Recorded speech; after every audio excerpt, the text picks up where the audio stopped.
नमस्कार, मैं हूं वंदना राठौर और आप देख रहे हैं ग्लोबल इंडिया टीवी। चलिए रुक करते हैं इस वक्त की बड़ी खबर की ओर।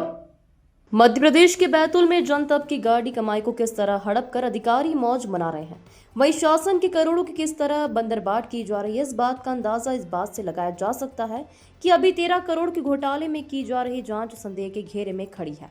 वहीं अब ताजा मामला जिले में हुए विधानसभा चुनाव में शासन के पैसों की किस तरह जिम्मेदारों की मिली भगत से लाखों की बंदरबाट हो गई, पर इस मामले में आज तक कार्रवाई न होना एक बड़ा सवाल खड़ा कर रही है।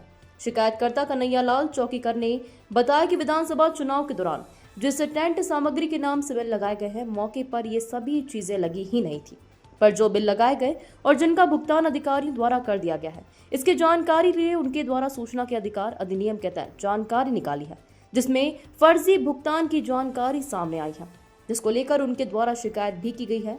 जबकि जांच के नाम पर शिवाय खानापूर्ति और कुछ हो नहीं रहा, जिसके बाद शिकायतकर्ता ने भोपाल में भी शिकायत की है। वहीं चौकीकर कहना है कि अगर कार्रवाई नहीं होती है तो वे दिल्ली चुनाव आयोग शिकायत करेंगे। अब देखना यह होगा कि इस मामले में निष्पक्ष जांच हो पाएगी या शासन के करोड़ों रुपए किसी तरह जिम्मेदार बंदरबाट करते रहेंगे। बैतूल से ब्यूरो रिपोर्ट नितिन आर्य। क्या नाम है आपका सर? कन्हैयालाल चौकीकर।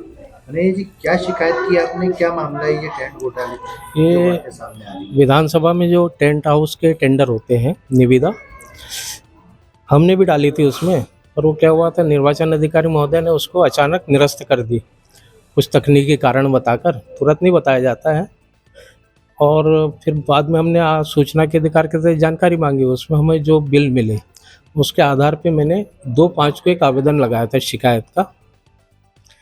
तो उसमें जो कमियां थी बिलों में, जो बिल अधिक बनाए थे, मैंने उसकी शिकायत की थी कि जांच की जाए करके। और उस समय लोकसभा का चुनाव भी चल रहा था, तो मैंने कहा जो विधानसभा में सामग्री लगी है वही सामग्री अभी लगी हुई है, अब तो स्पॉट फीस चेक हो जाएगा। राउंड सीलिंग किसको बोलते हैं, डूम किसको बोलते हैं। अब इन्होंने क्या है, डूम के रेट में राउंड सीलिंग का भुगतान कर दिया।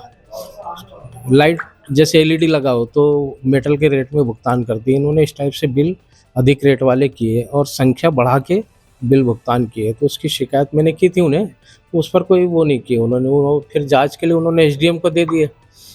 इनका अपन कोई भी लेटर दो तो इनके पास से लेटर लेट चलते, 15-20 दिन 25 दिन लेट, तुरंत कार्रवाई नहीं करते। तो अपन ने उसकी शिकायत की थी। फिर अब वो नहीं हो रही है तो अपन ने कलेक्टर महोदय को भी आवेदन दिए, तो उस पर भी कोई जांच नहीं हुई। अब अपन ने मुख्य निर्वाचन पदाधिकारी भोपाल पे शिकायत की है। अब देखते हैं आगे क्या होता है। मैंने ऑफिस के बहुत चक्कर लगा चुका हूँ, पर कोई कार्रवाई नहीं कर रहे हैं यहाँ से।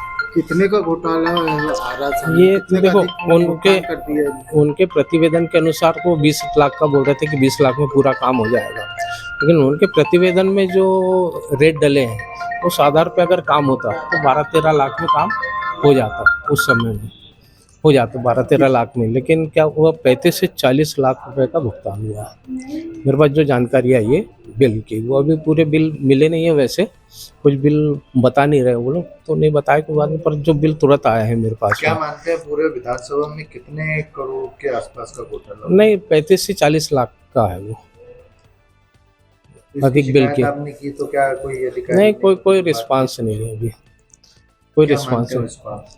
अब घोटाला तो है वो क्या उसको क्या मानेंगे। यदि जांच नहीं होती है अभी देखते हैं, अपन बड़े अधिकारियों के पास जाएंगे, मुख्य सूचना दिल्ली जाएंगे, अपन सूचना आयुक्त के पास भी जाएंगे, अपन कमिश्नर साहब के पास भी जाऊंगा, और नहीं तो फिर न्यायालय है आखिरी में।